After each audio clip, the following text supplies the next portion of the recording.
ಡಿವೈಡರ್ಗೆ car ಡಿಕ್ಕಿ ಹೊಡೆದು ಕಾರ್ನಲ್ಲಿದ್ದ Haveri Lokayukta inspector ಸಚಿವ ದಹನವಾಗಿರುವ ಘಟನೆ ಧಾರವಾಡದಲ್ಲಿ ನಡೆದಿದೆ. ಹಾವೇರಿ ಲೋಕಾಯುಕ್ತ ಇನ್ಸ್ಪೆಕ್ಟರ್ ಪಂಚಾಕ್ಷರಿ ಸಾಲಿಮಠ್ ಅವರು ಸಂಪೂರ್ಣ ಸುಟ್ಟು ಕರಕಲಾಗಿದ್ದಾರೆ. ಅಣ್ಣಿಗೇರಿ ಪಟ್ಟಣದ ಹೊರವಲಯದಲ್ಲಿ ಕಾರು ಡಿವೈಡರ್ಗೆ ಡಿಕ್ಕಿ ಹೊಡೆದು ಹೊತ್ತಿ ಉರಿದಿತ್ತು. ಇನ್ನು ಸಾಲಿಮಠ್ ಅವರು ಗದಗ್ನಲ್ಲಿ ಇರುವ ಮನೆಗೆ ಪ್ರಯಾಣ ಬೆಳೆಸಿದ್ರು.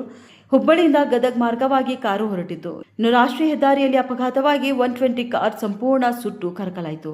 ಘಟನಾ ಸ್ಥಳಕ್ಕೆ ಅಗ್ನಿಶಾಮಕ ಸಿಬ್ಬಂದಿ ಹಾಗೂ ಅಣ್ಣಿಗೇರಿ ಪೊಲೀಸರು ದೌಡಾಯಿಸಿ ಪರಿಶೀಲನೆ ನಡೆಸಿದ್ದಾರೆ.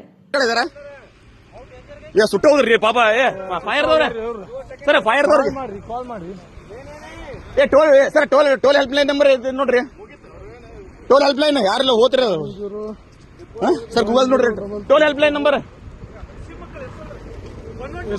ಸರ್ 112 ನೋಡ್ರಿ, 112 ಪೆಟ್ರೋಲ್ ಗಾಡಿ ಬ್ಲಾಸ್ಟ್ ಆಕೈತಿ. ಅದ ಪೆಟ್ರೋಲ್ ಗಾಡಿ ಬ್ಲಾಸ್ಟ್ ಆಕೈತಿ, ಪೆಟ್ರೋಲ್ ಗಾಡಿ ಹೋದ್ರೆ ಸರ್ ಟೋಲ್ ನಂಬರ್ ಇಲ್ಲ. 11 ಯಾರದಾರಲ್ಲ ರೋಗ ಅದಾರ, ಏನಾಯ್ತು ನೋಡ್ರಿ ಅದ.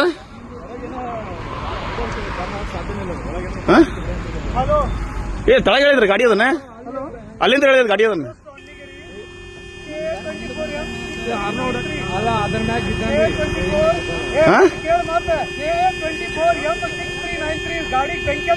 ಜಲ್ದಿ ಬಾ ಅಂತಲ್ರಿ, ಇಲ್ಲೇ ಇದ್ರ ಕಡೆ